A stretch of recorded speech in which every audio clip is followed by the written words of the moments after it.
غندر محمد بن جعفر نے بیان کیا، کہا کہ ہم سے شعبہ نے عمرو سے بیان کیا، کہا کہ میں نے جابر بن عبداللہ انصاری سے سنا، آپ نے فرمایا کہ معاذ بن جبل نبی کریم صلی اللہ علیہ وسلم کے ساتھ فرض نماز پڑھتے، پھر واپس جا کر اپنی قوم کے لوگوں کو وہی نماز پڑھایا کرتے تھے۔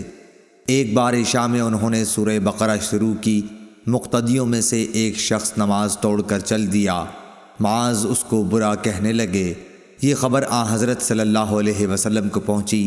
اس شخص نے جا کر معاذ کی شکایت کی۔ آپ نے معاذ کو فرمایا، تو بلا میں ڈالنے والا ہے، بلا میں ڈالنے والا، بلا میں ڈالنے والا 3 بار فرمایا، یا یوں فرمایا کہ تو فسادی ہے، فسادی، فسادی۔ پھر آپ نے معاذ کو حکم فرمایا کہ مفصل کے بیچ کی 2 سورتیں پڑھا کرے۔ عمرو بن دینار نے کہا کہ مجھے یاد نہ رہیں کہ کون سی سورتوں کا آپ نے نام لیا۔ صحیح بخاری حدیث نمبر 701۔